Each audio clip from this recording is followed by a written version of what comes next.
रवि टंडन और आप सबका स्वागत करता हूं अपने YouTube चैनल F2S में। तो आज हमारी ये परसेंटेज सीरीज की 5वीं क्लास होने जा रही है और इसमें हम बेहतरीन तरीके के सवालों को सॉल्व करेंगे, नए नए मेथड समझेंगे। और अगर आप ये परसेंटेज सीरीज की पूरी क्लास देख लेते हैं तो आपका किसी भी बुक से या किसी भी एग्जाम में आपको कोई भी क्वेश्चन नहीं छूटेगा। चलिए स्टार्ट करते हैं। देखिए क्वेश्चन नंबर 1 हमारे पास ये है कि एक गांव में प्रतिवर्ष 10% बच्चों की वृद्धि होती है। तो गांव में प्रतिवर्ष 10% बच्चे बढ़ जाते हैं, ठीक है। तो यदि 2003 में बच्चों की संख्या कितनी हो 2000, ठीक है, तो 2006 में बच्चों की संख्या कितनी होगी, ठीक है। तो यहां पर देखिए 2003 से कितने साल 2006 मतलब 3 साल 3 वर्ष, ठीक है। अब यहां पर देखिए आपका कितने प्रतिशत से बढ़ रहा है 10% से, 10% वार्षिक दर से आपके बच्चों की वृद्धि हो रही है। तो जनसंख्या हमारे पास कितनी है 2003 में 2000।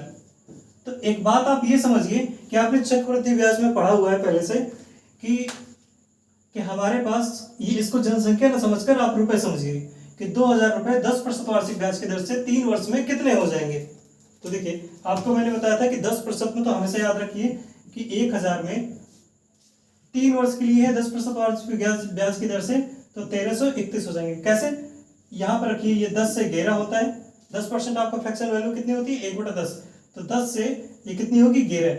और यहाँ पर देखिए 3 वर्ष के लिए है तो 3 का क्यूब कर दीजिए। तो आप ये समझिए कि 1000 रुपये पर आपका जो धन होगा या यहाँ पे जनसंख्या होगी तो वो 1331 हो जाएगी। तो आप समझिए कि 2000 में कितना हो जाएगा, 2000 में इसका दोगुना हो जाएगा। तो यहाँ पर आपका देखिए ये आ गया 2662 कि 2000 जनसंख्या 2000 बच्चों की संख्या है 2003 में, तो 2006 में कितनी हो जाएगी 2662, ठीक है। आसान था। चलिए अब क्वेश्चन नंबर 2 समझते हैं।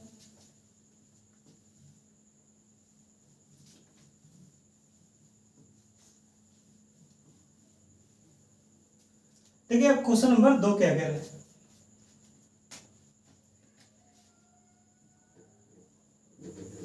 देखिए क्वेश्चन नंबर 2 है कि 3 वर्ष पूर्व, ओके, 3 वर्ष पूर्व कस्बे की जनसंख्या, कस्बे की जनसंख्या कितनी है आपकी 1,60,000, ठीक है। 3 वर्ष पूर्व एक कस्बे की जनसंख्या 1,60,000 है। तो अब बताइए कि यदि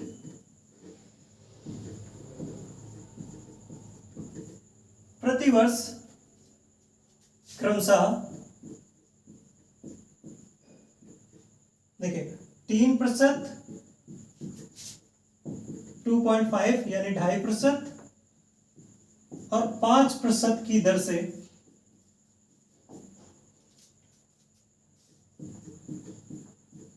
बढ़ी हो, तो वर्तमान जनसंख्या पूछ रहा है, वर्तमान जनसंख्या। देखिए 3 वर्ष पूर्व, ठीक है। अब मान लीजिए कि 2023 चल रहा है तो 2020 में समझिए, ठीक है, कि 2020 में कस्बे की जनसंख्या 1,60,000 थी। तो 2000 और देखिए 20 से 21 में कितना प्रतिशत बढ़ी 3%, फिर 2.5%, फिर उसके बाद में 5%। तो 2023 में टोटल कुल जनसंख्या कितनी होगी ये पूछ रहा है, ठीक है। आपने देखिए सेम जैसा कि कंपाउंड इंटरेस्ट में होता था वैसे ही सेम करेंगे कि 1,60,000 पहले 3% बढ़ा, फिर 2.5% बढ़ा, फिर 5% बढ़ा। तो देखिए अगर फार्मूले से आप करना चाहें तो फार्मूले से देखिए आप कैसे करेंगे कि आपकी 1,60,000 वैल्यू है, आपने किया 1 + 3/100, ये R1/100, यहाँ पर किया आपने 1 + R2/100, यहाँ पर करेंगे आप 1 + 5/100, ठीक है। तो यहां से आपका वो वैल्यू आ जाएगी। या आप सीधा सीधा आप रखेंगे, ऐसे ना रखें कि आपने किया 1,60,000 इंटू, आपने पहले से ही सोच लिया कि देखिए 3% की वृद्धि हो रही है, तो 100 से 3 की वृद्धि हो जाएगी तो 103% हो जाएगा, तो आपने 103/100 कर दिया। ठीक है, यहाँ पर आपने 102.5 102.5/100 यहाँ रख दिया, और यहाँ पर रखा आपने ये देखिए वैसे तो ये कट ही जाएगा, तो यहाँ पर रखिए 105/100। देखिए यहाँ पर 1 2 3 4 1 2 3 4, ये जीरो कैंसिल हो गए आपके। अब यहाँ समझिए कि यहाँ से अगर पॉइंट हटाते हैं तो यहाँ पर ये जीरो आ जाएगा। ठीक है, अब देखिए 103 गुणा 105, मैंने आपको बताया था कि आपको क्या करना है।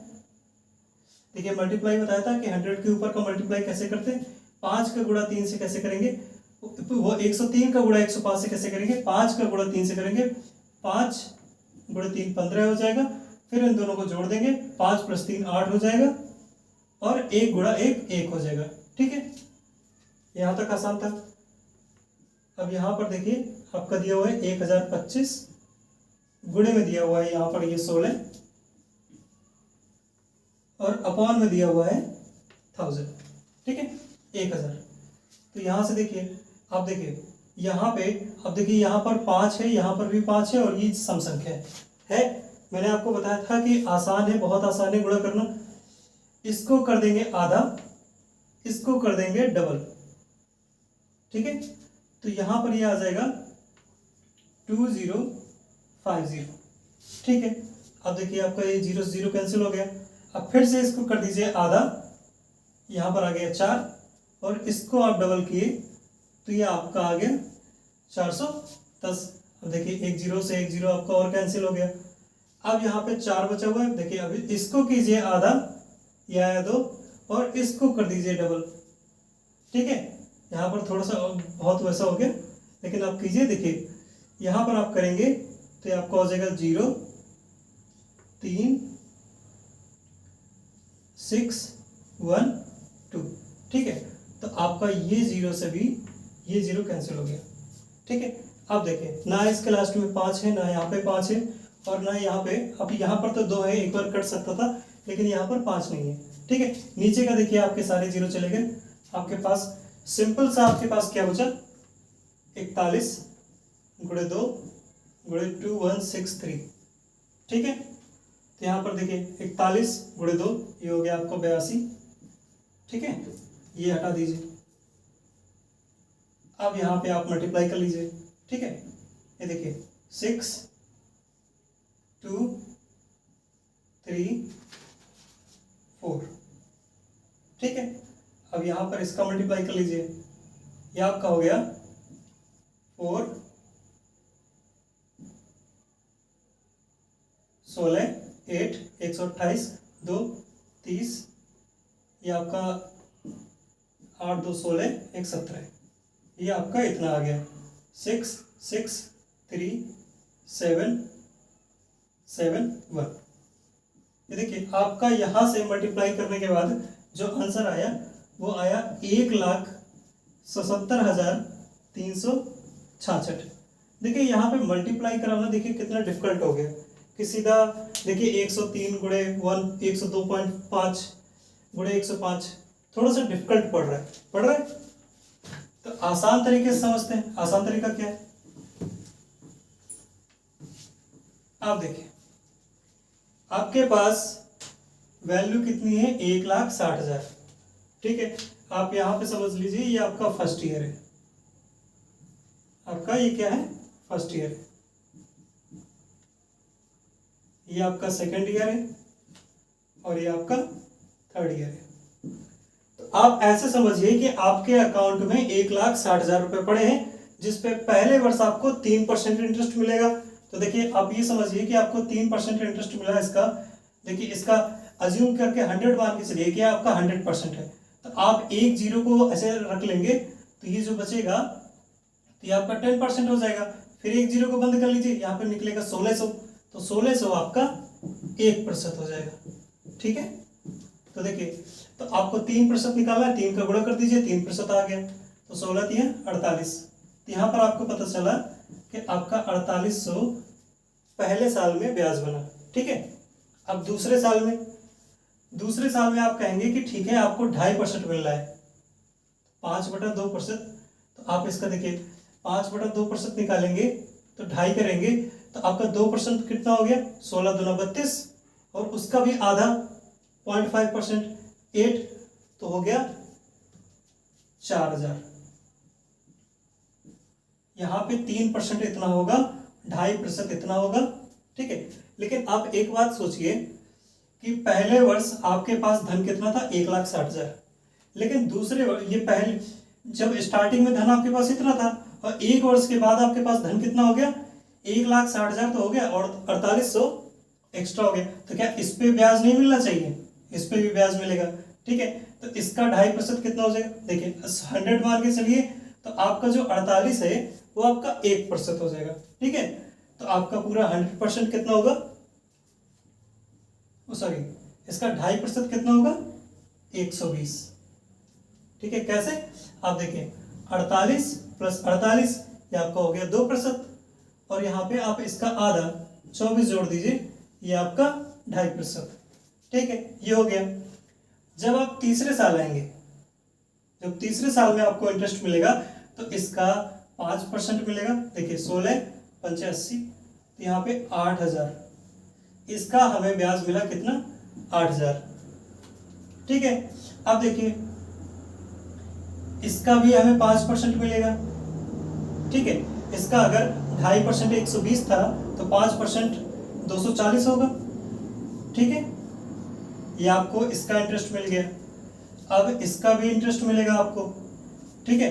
तो ये 40,000 का, वो सॉरी 4,000 का आपका वो कितना हो जाएगा, 5%, 5 × 4 20, तो यहाँ पे आपका निकल आएगा 200। फिर प्लस, देखिए इसका भी इंटरेस्ट आपको मिल गया, इसका भी मिल गया, इसका भी तो मिलेगा। देखिए 100 में 5% 5 होता है, और 120 में 6।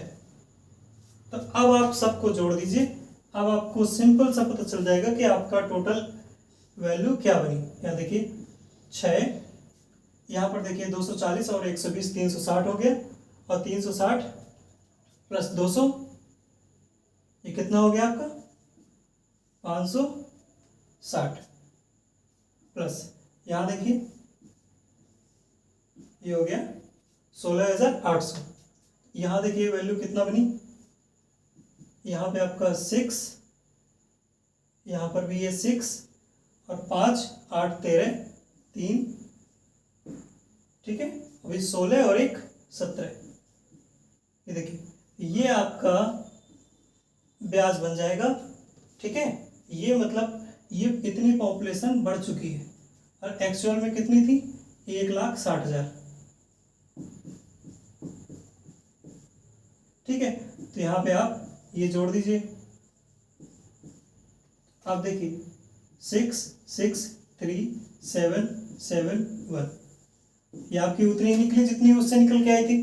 तो यहाँ से ये तरीका हमारा बहुत ही आसान हो जाता है। तो यहाँ पे देखिए आपकी निकल के आई 1773666, ये हमारी वर्तमान जनसंख्या, ठीक है। चलिए क्वेश्चन नंबर 3 देखते हैं।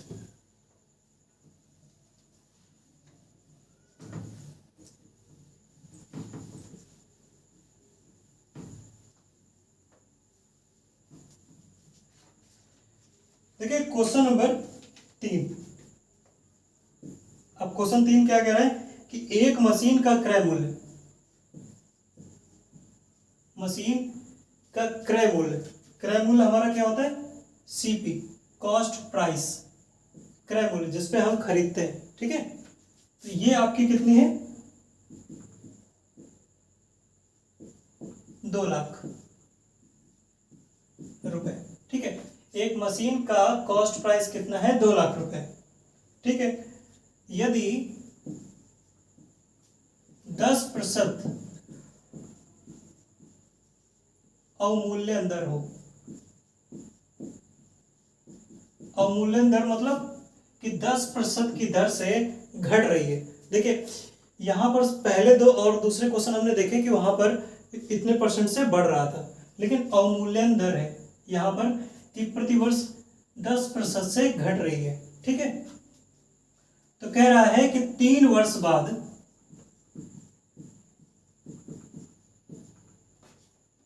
इसका मूल्य कितना होगा। देखिए बहुत ही आसान क्वेश्चन है। देखिए मैंने पहले बताया था कि फ्रैक्शन वैल्यू इसकी कितनी होती है 10% की 1/10। तो यहाँ पे आप समझिए कि जब बढ़ रहा होता है तो वैल्यू 10 से 11 हो जाती है। 1/10 है, आप इसमें 1 जोड़ेंगे तो ये आपका देखिए 11/10 हो जाएगा। तो यहाँ पे एक चीज समझिए कि यहाँ पर वैल्यू 10 से 11 हो जाती है। ठीक है, लेकिन यहाँ पर कम हो रहा है, अवमूल्यन दर है, तो यहाँ पर वैल्यू 10 से 9 हो जाएगी। जब बढ़ता था 3 वर्ष के लिए तो हमने क्यूब कर दिया था। ठीक है, अब यहाँ पे कम हो रहा है तो यहाँ पे भी हम क्यूब कर देते हैं। तो यहाँ ध्यान से समझिए कि ये अभी नहीं हमें करना है। ठीक है, हमें ये देखना है। तो 10 का क्यूब करते हैं 1000। तो 1000 में हमारी अगर 10% अवमूल्यन होगा तो कितना बचेगा। 7 का क्यूब और 9 का क्यूब कितना होता है 729। ठीक है, हमारे पास पॉपुलेशन कितनी है, यो सॉरी कॉस्ट प्राइस कितना है 2 लाख रुपए। हमें तो दिया हुआ है 1000, मतलब सिर्फ इतने का प्राइस हमें दिया हुआ है कि इतनी हमारी इस हिसाब से हो जाएगी, और इसके मल्टीपल में कितना है 200। ठीक है, तो मैंने यहाँ पे क्या किया, यहाँ पर 200 का गुणा कर दिया और यहाँ पर भी 200 का गुणा कर दिया। ठीक है, अब देखिए 29 गुणा 2 58 हो जाएगा, और 7 2 14 हो जाएगा, तो यहाँ 00। अब आपके सामने ये रहा कि आपके 2 लाख रुपए की मशीन 3 साल बाद 1,45,800 रुपए की हो जाएगी। ठीक है, आसान है। ठीक है, तो चलिए अब क्वेश्चन नंबर 4 देखते हैं। देखिए 72 बच्चों की कक्षा में कतारों तथा स्तंभों में ये 72 बच्चे खड़े हुए हैं। तो प्रत्येक कतार में प्रत्येक स्तंभ में बच्चों की संख्या से 12.5% अधिक खड़े हुए। देखिए यहाँ पे मान लीजिए कतार ये लिखिए, और यहाँ पर ये हो गए स्तंभ। अभी कतार और स्तंभ है क्या, देखिए कतार जो हमारी होगी पंक्ति होगी कि एक कतार में खड़े हो जाओ, एक पंक्ति में खड़े हो जाओ। ठीक है, तो ये हमारी कतार हो गई, और स्तंभ ये देखिए ये हमारी कतारें हो गई। ठीक है, और ये हमारे स्तंभ हो गए। तो यहाँ पे ऐसे बच्चे खड़े हुए हैं। ठीक है, ये देखिए ऐसे। तो यहाँ पे जो टोटल बच्चे हो जाएंगे वो कितने हो जाएंगे 72। तो 72 बच्चे हैं टोटल। ठीक है, अब यहाँ पर देखिए ये दिया हुआ है कि प्रत्येक कतार में प्रत्येक स्तंभ में बच्चों की संख्या से 12.5% अधिक है। तो मान लीजिए कि स्तंभ में बच्चे 100% है, 100 है, तो ये कितने हो जाएंगे 112.5। या आप ये समझिए कि 12.5 फ्रैक्शन वैल्यू कितना होता है 1/8। ठीक है, कि 8 में से कितने एक की वृद्धि, मतलब 1 ज्यादा है। तो अगर ये 8 है तो ये कितना हो जाएगा आपका 9। देखिए आप काटेंगे भी 12.5 से काटेंगे तो ये 8 टाइम्स जाएगा और ये 9 टाइम्स जाएगा। ये देखिए 25 से काटिए तो ये 4 बार जाएगा, और ये कितनी बार जाएगा, ये देखिए 25 से कटेगा ही नहीं। ठीक है, तो ऐसे अगर आप ये इसको 12.5 से काटेंगे तो ये 8 टाइम्स जाएगा और ये 9 टाइम्स जाएगा। तो यह सीधा फ्रैक्शन वैल्यू से आप समझिए कि ये 8 है और ये 9। 8 में से 1 की वृद्धि हो गई है, 12.5 की वृद्धि हो गई, दैट मीन्स 8 में से 1 की वृद्धि हो गई। तो 8 स्तंभ और 9 कतारें हैं। ठीक है, अब देखिए यहाँ पर बच्चों की संख्या कितनी है 72। तो ये क्या बनेगा, एक आयत बनेगा। ठीक है, अब आयत में का क्षेत्रफल कितना होता है, लंबाई गुणे चौड़ाई L/B। ये क्या होता है उसका एरिया। तो जितना एरिया होगा उतने ही बच्चे खड़े होंगे। तो यहाँ देखिए यहाँ पर चेक करते हैं 8 गुणे 9, तो यहाँ पर कितना आया 72।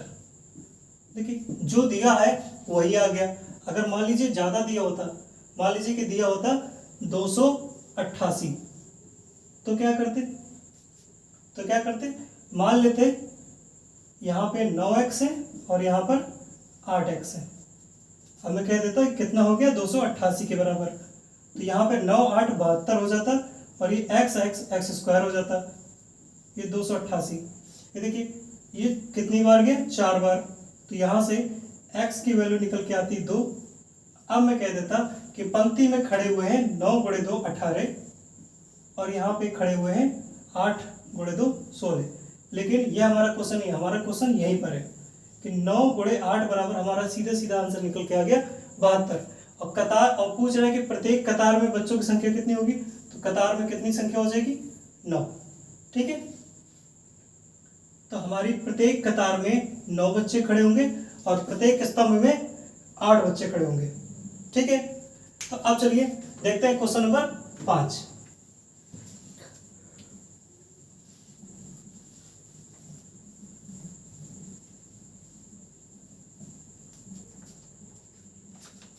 तो देखिए क्वेश्चन नंबर 5 हमसे क्या कह रहा है, कह रहा है कि आयत की लंबाई, अब यहां पर देखिए आयत यह आ गया, आयत की लंबाई, आयत में क्या होता है एक लंबाई होती है और देखिए ये जैसे आयत है, ठीक है, ये कह दीजिए कि ये लंबाई हो गई L और ये हो गई चौड़ाई, ये हो गई B। ठीक है, तो आयत की लंबाई में क्या कर दें, में 20% वृद्धि, आयत की लंबाई में 20% वृद्धि तथा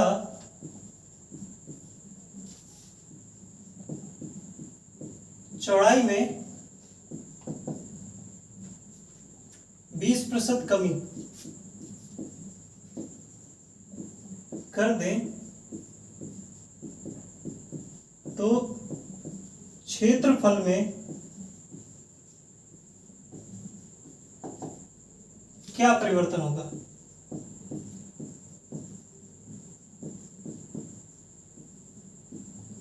अच्छा क्वेश्चन है, एग्जाम में पूछा जाता है और इन क्वेश्चंस में हमें ना सोचने और कुछ भी विचार करने की जरूरत नहीं है, डायरेक्टली आंसर रखेंगे इसमें। देखिए हम देखेंगे 20% है 20% है, तो जो जीरो के पहले नंबर दिया हुआ है, क्या दिया हुआ है 2, हम इसका स्क्वायर कर देंगे, कहेंगे कि 4, 2 का स्क्वायर कर देंगे 4% कमी। ठीक है, डायरेक्टली आंसर रखेंगे। ठीक है, आप समझिए कि जो क्षेत्रफल होता है वो क्या होता है, आयत का लंबाई गुणे चौड़ाई L इंटू B। ठीक है, तो यहां देखिए ये पहले मान लीजिए कि कितना था 100, ये भी कितना था 100, टोटल कितना आया 10,000। ठीक है, अब देखिए 20% की वृद्धि कर दी, तो ये हो गया 120, लंबाई में 120 की 20% की वृद्धि हो गई, तो 100 से हो गया 120 और यहाँ पे 20% की कमी कर दी, तो ये देखिए ये 100 से हो जाएगा 80। ठीक है, अब 12 अट्ठे कितना होता है 96।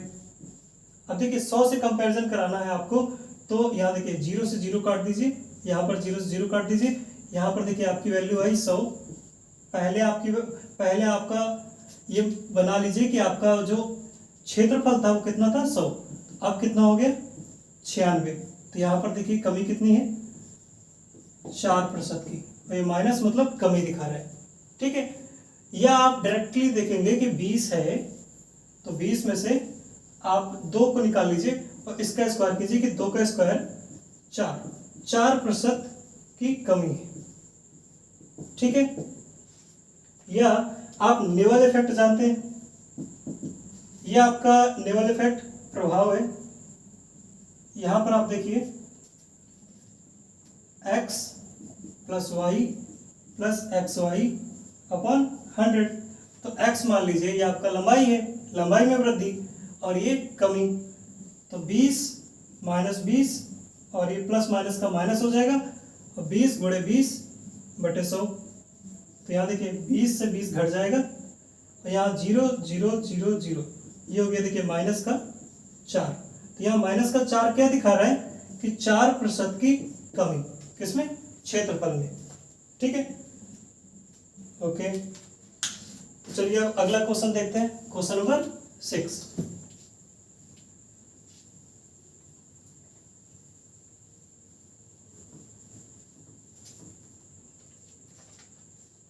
अब यहाँ देखिए, ये तो आसान क्वेश्चन था। अब थोड़ा सा बढ़ते हैं इसी तरीके में, थोड़ा सा और एडवांस में। देखिए यहाँ पर दिया हुआ है कि गोले की त्रिज्या,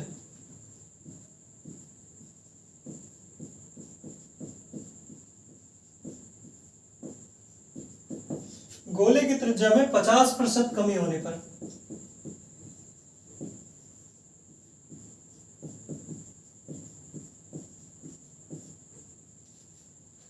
पृष्ठ क्षेत्रफल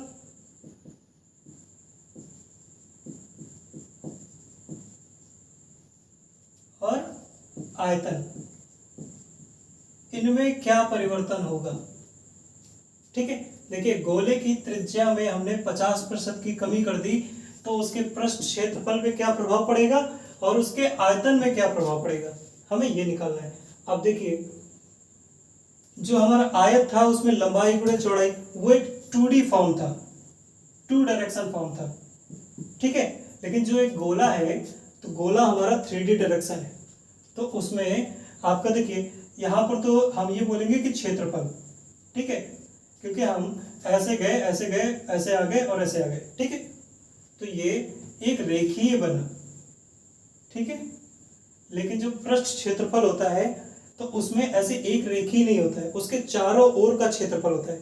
ठीक है, अब उसके चारों ओर का क्षेत्रफल होगा तो उसको बोलते हैं पृष्ठ क्षेत्रफल या वक्री वक्र पृष्ठ। ठीक है, वक्र जो मतलब कर्व्ड है। ठीक है, तो वक्र पृष्ठ बोलेंगे, वक्र पृष्ठ क्षेत्रफल या पृष्ठ क्षेत्रफल। ठीक है, और आयतन, आयतन ये होता है कि अब देखिए, मान लीजिए एक गिलास है, तो एक गिलास में जितना पानी आ सकता है तो वो उसका आयतन है। तो यहाँ पर अब देखिए उसमें क्या प्रभाव पड़ेगा, इसमें क्या प्रभाव पड़ेगा, अब समझते हैं। ठीक है, तो अब आप देखिए कि जो पृष्ठ क्षेत्रफल होता है गोले का वो कितना होता है, 4 पाई आर स्क्वायर, और जो गोले का आयतन होता है वो कितना होता है, 4/3 पाई आर क्यूब। देखिए, ना तो लंबाई है ना चौड़ाई है ना ऊंचाई है, ऐसा कुछ नहीं है, यहाँ पर सिर्फ आर है। यहाँ पर आर में कहा गया है कि 50% कमी। ठीक है, मतलब कि पहले आपकी त्रिज्या 100 थी और 50% की कमी कर दी गई है, तो अब ये 50 हो गई है, ये त्रिज्या थी। ठीक है, अब इसी का आर स्क्वायर फॉर्म, मतलब पृष्ठ क्षेत्रफल। देखिए 4 तो बदलने वाला नहीं है, ना पाई बदलने वाला है, ये तो रहा कांस्टेंट। जो बदलेगा वो आर स्क्वायर बदलेगा, तो हम आर स्क्वायर को चेक करते हैं। अब देखिए हमने क्या कर दिया, इसका स्क्वायर कर दिया और यहाँ पर इसका स्क्वायर कर दिया। ठीक है, कि ये हमारा प्रेजेंट का वैल्यू और ये हमारा बाद का वैल्यू। तो यहाँ पर देखिए ये हो जाएगा 10,000 और यहाँ पर हो जाएगा 2500।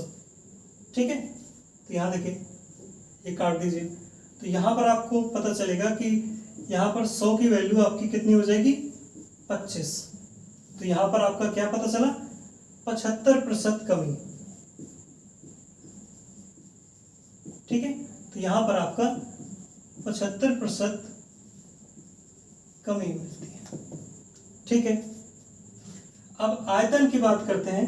तो देखिए आयतन में क्यूब है, तो यहाँ पे क्यूब कीजिए। ठीक है, देखिए यहाँ पर 6 जीरो हो जाएंगे, ये 50 का क्यूब कितना हो जाएगा, 5 का क्यूब हमारा 125, और ये देखिए 3 जीरो बढ़ जाएंगे, तो ये जीरो क्यों एक्स्ट्रा है, काट दीजिए। तो यहाँ पे देखिए 1000 में आपकी वैल्यू बनी कितनी, हाँ 1000 में आपकी वैल्यू बनी 125, लेकिन हमें निकालनी है 100 में, तो 100 में आपकी वैल्यू बनेगी 12.5। तो यहाँ पर आप देखेंगे कि कितनी कमी है, 87.5, मतलब कि 87.5% कमी आयतन में मिलेगी। ठीक है, अब देखिए इसको और दूसरे तरीके से भी समझते हैं, बड़ा आसान तरीका है। ठीक है,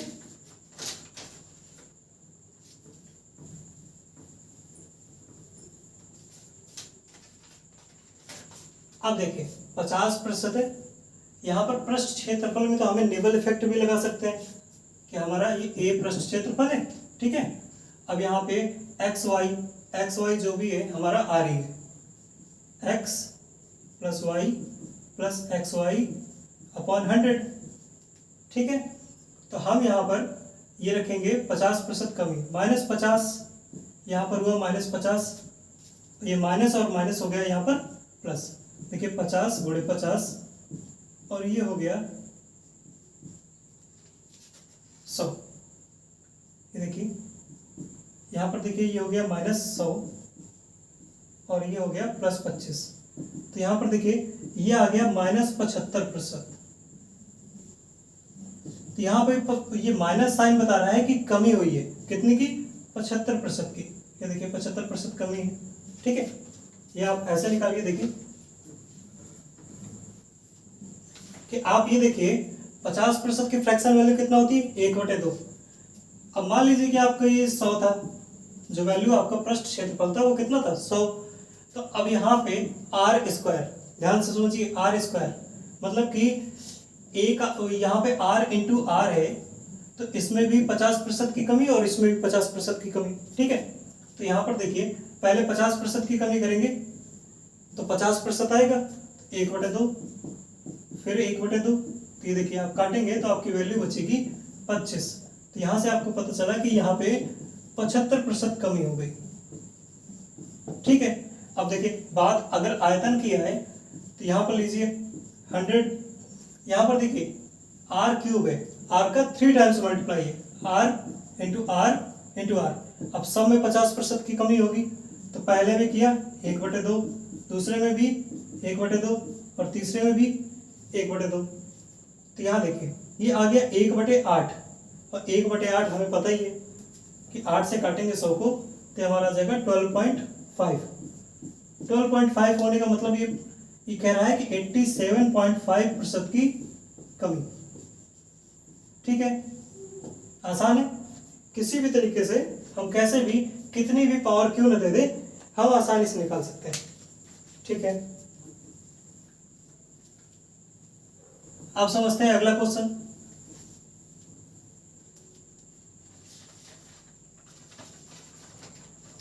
ठीक है, क्वेश्चन नंबर 7। ये अच्छा क्वेश्चन है, देखिए क्रमशः 1 सेंटीमीटर, 2 सेंटीमीटर तथा 3 सेंटीमीटर अर्धव्यास। अब देखिए अर्धव्यास बोल रहा है, अर्धव्यास क्या होता है? त्रिज्या, ठीक है। अर्धव्यास वाली 3 गोलाकार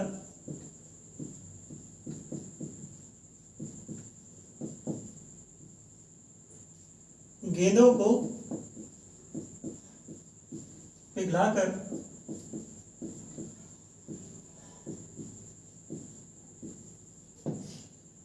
एक बड़ी गेंद बनाते हैं।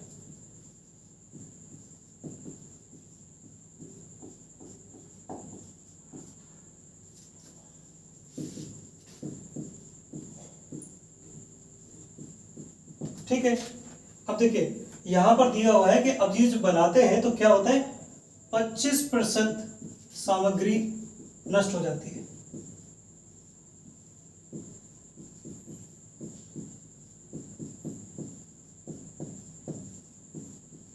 ठीक है, तो हमसे पूछ क्या रहा है?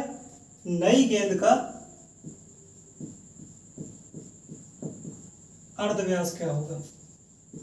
अर्धव्यास मतलब त्रिज्या।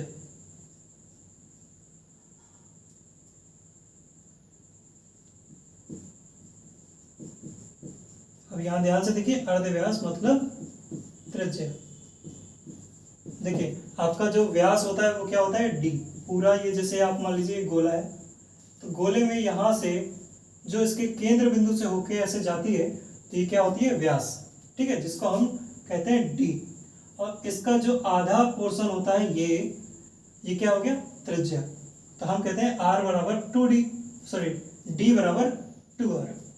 ठीक है, अब अर्धव्यास कह रहा है मतलब डी का हाफ, तो डी का हाफ क्या हो जाएगा, त्रिज्या। ठीक है, तो वही चीज पूछ रहे हैं, अर्धव्यास क्या होगा। अब ध्यान से समझिए, पहले समझते हैं कि यहाँ देखिए क्रमशः 1 सेंटीमीटर, 2 सेंटीमीटर, 3 सेंटीमीटर त्रिज्या वाली 3 गोलाकार गेंदों को पिघलाकर एक बड़ी गेंद बनाते हैं। ठीक है, तो अब एक बात समझिए कि पहले तो आप आयतन समझिए, क्योंकि आयतन कभी बदलता नहीं है। हम किसी वस्तु के आयतन को, जो आयतन है, किसी वस्तु को पिघला देते हैं और किसी दूसरे शेप में ला देते हैं, तो उसका आयतन कभी भी चेंज नहीं होता। देखिए उसका पृष्ठ क्षेत्रफल चेंज हो जाएगा, हर चीज चेंज हो जाएगा, लेकिन कभी आयतन नहीं बदलेगा। देखिए तो आप ये समझिए कि गेंद का आयतन क्या होगा, गोले का आयतन, गोले का आयतन volume of sphere 4/3 pi R cube. अब यहाँ पे एक चीज ध्यान से समझने वाली है कि 4/3 पाई ये पोर्शन, ये हमारा कांस्टेंट है, स्थिर है एक जगह पर। जो बदलेगा वो क्या बदलेगा, आर क्यूब। ठीक है, तो यहां पर देखिए इस तरीके से होता है r1 cube plus r2 cube plus r3 cube, जितनी भी गेंद दी हुई है बराबर, इन सब का जो आयतन होगा, इन सब की जो त्रिज्या का क्यूब होगा, यहाँ पर देखिए 4/3 पाई लिखेंगे वो साइड से कट जाएगा, तो यहाँ पर लिखिए आर क्यूब। ठीक है, लेकिन अब यहाँ पर ऐसा फार्मूला होता है हमारे पास, लेकिन देखिए, लेकिन यहाँ पर हमसे ये चीज एक्स्ट्रा बोल दी गई है कि जो ये है 25% सामग्री नष्ट हो जाती है। तो ये जो सामग्री है ये 25% नष्ट हो गई है। ठीक है, तो हम यहाँ पे ये नहीं कहेंगे कि ये आर क्यूब के बराबर होगी। अब ये जो सामग्री बची, तो हम कहेंगे कि कितनी बची है, 75%। अब ये बराबर होगी आर क्यूब के। ठीक है, तो यहाँ पर देखिए 1 का क्यूब रखते हैं, 1 हो जाएगा, 2 का क्यूब रखेंगे 8 हो जाएगा, और 3 का क्यूब रखेंगे 27 हो जाएगा। यहाँ पर 75% के फ्रैक्शन वैल्यू आपको पता है ना, 3/4, और ये हो गया आर क्यूब। अब देखिए 8, 1, 9 और 27, ये हो गया 36। अब 36 गुणा 3/4, देखिए 4 से काटेंगे ये आएगा 9, और 9 गुणे 3 ये हो गया 27। तो आपका देखिए आर क्यूब बराबर कितना निकल के आया, 27। अब देखिए आपको इसका घनमूल पता होगा, ठीक है, क्यूब रूट, तो आर बराबर निकल के आ जाएगा 3। तो यहाँ पे जो नई गेंद बन के आएगी उसका जो त्रिज्या होगी, जो अर्धव्यास होगा, वो कितना होगा, 3 सेंटीमीटर। ओके, चलिए देखते हैं अगला क्वेश्चन, क्वेश्चन नंबर 8।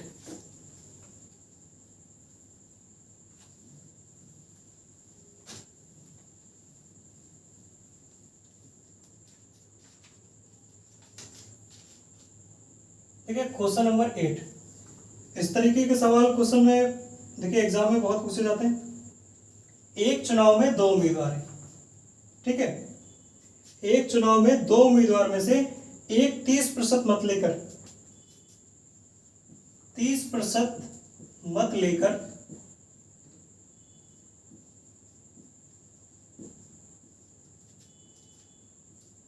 16,000 मतों से हार जाता है।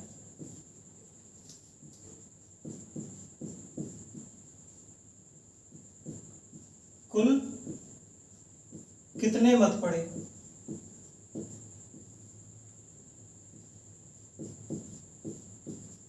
तो अब ध्यान से देखिए, चुनाव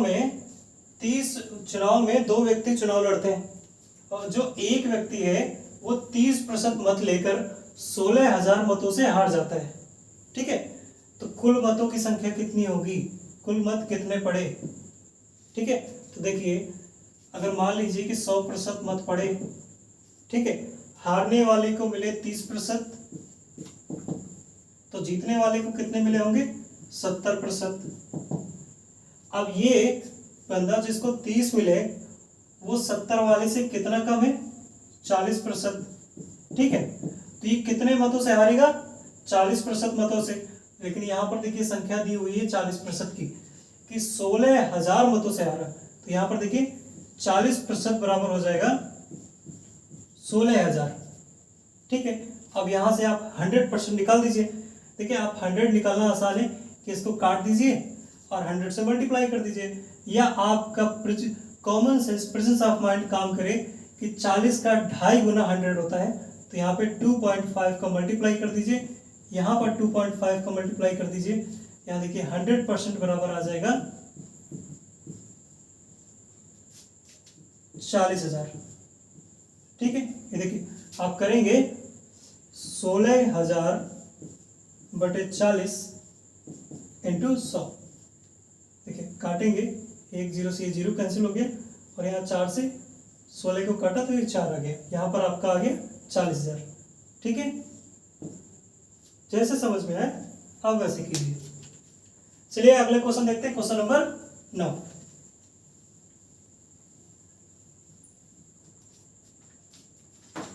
देखिए क्वेश्चन नंबर 9 क्या कह रहा है, बड़ा अच्छा क्वेश्चन है। देखिए एक चुनाव में 2 उम्मीदवार हैं।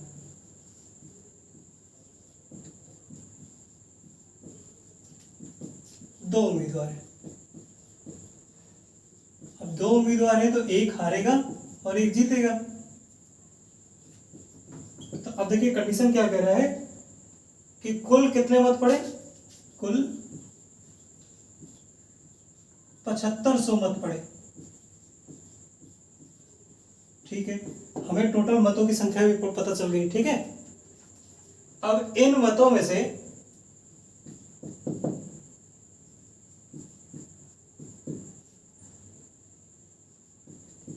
%20 अवैध घोषित कर दिए गए, कि उनको वैध नहीं माना गया।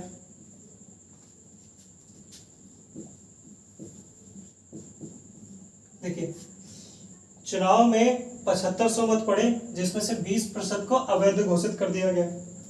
अब बोल रहा है कि यदि एक उम्मीदवार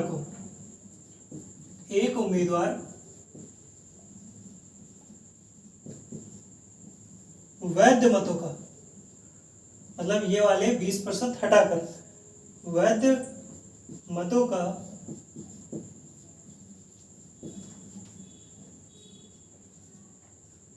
55% मत मिले हों। देखिए एक उम्मीदवार को वैध मतों का 55% मत मिले तो दूसरे उम्मीदवार को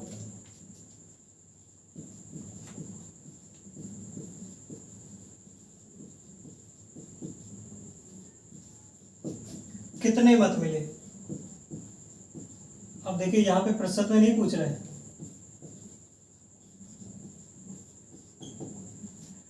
अब देखिए एक उम्मीदवार में, वो एक चुनाव में 2 उम्मीदवार हैं, टोटल 7500 मत पड़े हैं, 20% अवैध घोषित कर दिए गए। अभी 7500 मान लेते हैं कि हमारे 100% है।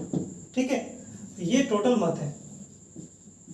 ठीक है, अब 20% अवैध घोषित कर दिए गए तो बचे कितने? वैध कितने बचे? जो वैध मत होंगे वो 80% होंगे। ठीक है, अब देखिए 80 का 55% एक उम्मीदवार को मिले तो दूसरे उम्मीदवार को कितना मिलेगा? 80 का 45%।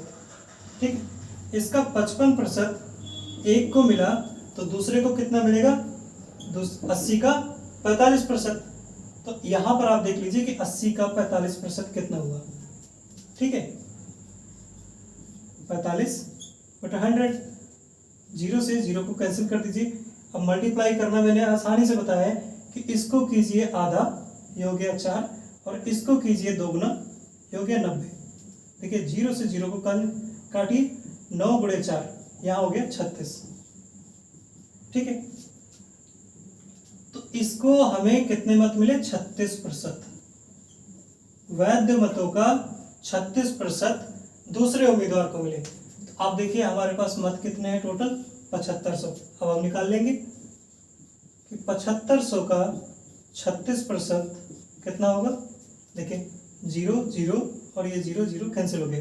देखिए बार बार आपको वही मल्टीप्लिकेशन मिल रहा है, आप समझदार हो जाइए। देखिए 75 का 2 गुना करेंगे 150 हो जाएगा, और यहाँ पर आधा करेंगे ये हो जाएगा 18। तो देखिए 18 गुणे 15 कितना हो गया 270। अब यहाँ पे एक जीरो है, एक जीरो लगा दिया, ये टोटल मत आ गए 2700। जो दूसरा उम्मीदवार है इसको मत मिले हैं 2700। ठीक है, तो आसान तरीके से आप किसी भी क्वेश्चन को हल कर सकते हैं। चलिए क्वेश्चन नंबर 10 की ओर आगे बढ़ते हैं। अब हम क्वेश्चन नंबर 10 समझते हैं। तो चलिए आप देखते हैं क्वेश्चन नंबर 10। यहाँ पर लिखा हुआ है एक पेड़ की ऊंचाई में प्रतिवर्ष 1/8 की वृद्धि होती है। तो 8 मीटर ऊंचा पेड़ 2.5 वर्ष बाद कितना हो जाएगा। अच्छा क्वेश्चन है कि देखिए 8 मीटर ऊंचा पेड़ है, ठीक है, 2.5 वर्ष बाद पूछ रहा है और वृद्धि कितने की हो रही है 1/8। यहाँ ध्यान से देखिए 1/8, आप देख के ही समझ जाइए कि 1/8 किसकी फ्रैक्शन वैल्यू है 12.5%। यही होता है हमारा 1/8। ठीक है, देख के समझ जाया करिए। तो यहाँ देखिए आप ऐसे समझिए कि देखिए आपका 8 है, इसमें कितने की वृद्धि हो रही है, देखिए 1/8 की। तो देखिए फ्रैक्शन वैल्यू में 100% को क्या लेते हैं 1, 1/1/8। 8 में से 1 की वृद्धि हो गई तो 9 हो गया। तो उसको इस तरीके से समझेंगे कि 1 + 1/8 हमारा क्या हो जाएगा 9/8। या हम सीधा सीधा समझें कि 1 की वृद्धि हो रही है 8 में से, तो भाई 1 की वृद्धि करेंगे 8 में कितना हो जाएगा 9, 9/8। ठीक है, अब देखिए पहले वर्ष, ध्यान दीजिए, पहले वर्ष हमारा कितना हुआ 9/8, इतनी वृद्धि हो गई 8 में से। तो देखिए 8 से 8 कैंसिल हुआ, ये आ गया 9। तो ये पहला साल था, फर्स्ट ईयर। ठीक है, आप देखिए यहाँ पर फिर से किया 9/8, ये क्या हुआ हमारा सेकेंड ईयर। तो देखिए 9 में से 9 में वृद्धि हुई है 9/8 की। देखिए कितना हो गया 81/8। देखिए डिवाइड करेंगे तो आपका आ जाएगा 10.125। ठीक है, 2 साल हो गए। अब देखिए हमें चेक करना है आधे साल का। जब आधे साल का चेक करेंगे, एक बात बताइए कि आप अगर 1 साल में 10% इंटरेस्ट दे रहे हैं, ठीक है, तो अगर 6 महीने देने हो तो कितना देंगे 5%।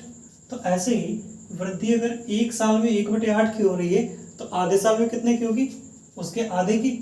1/8 का आधा कितना हो जाएगा 1/16।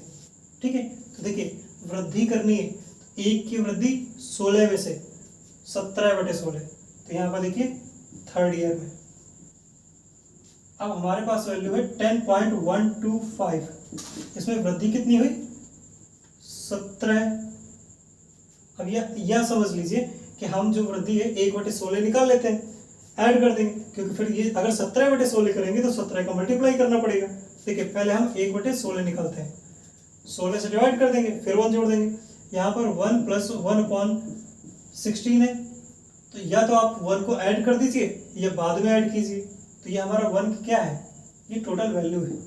ठीक है, देखिए 16 से डिवाइड करेंगे तो यहाँ पे पॉइंट लगा हुआ है, तो 0.0 ये 96 जाएगा 6 बार, और यहाँ पे ठीक है हमारा 5 जाएगा, तो ये जाएगा 3 बार।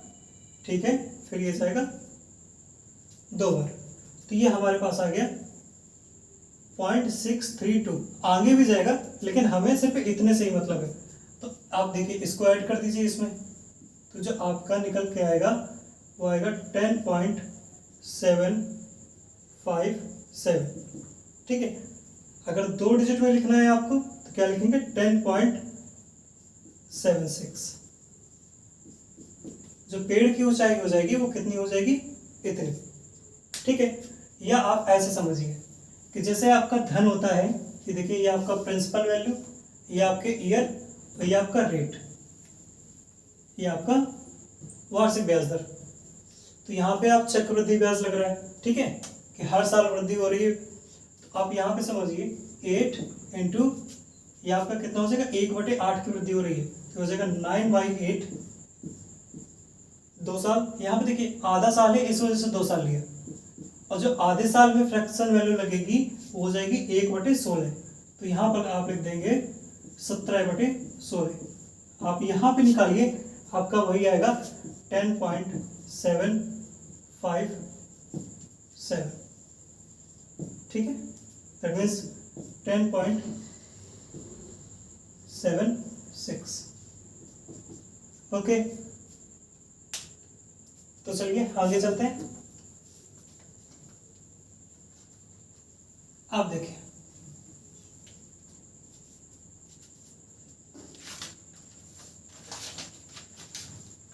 अब एक क्वेश्चन है, ये आपके लिए। एक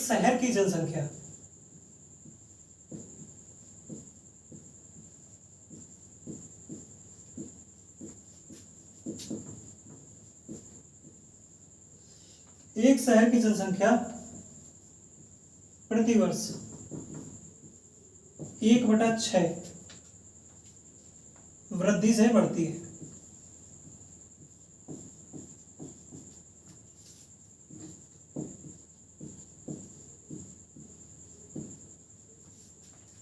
ओके, एक शहर की जनसंख्या प्रतिवर्ष 1/6 वृद्धि से बढ़ती है। तो गांव की वो शहर की जनसंख्या दी हुई है,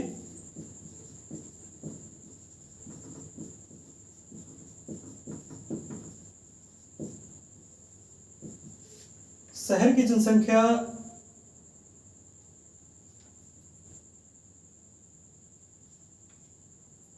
2 वर्ष बाद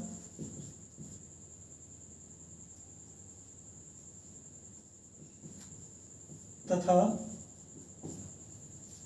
2 वर्ष पहले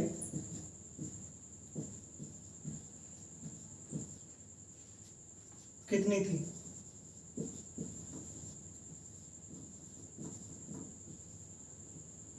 यदि वर्तमान जनसंख्या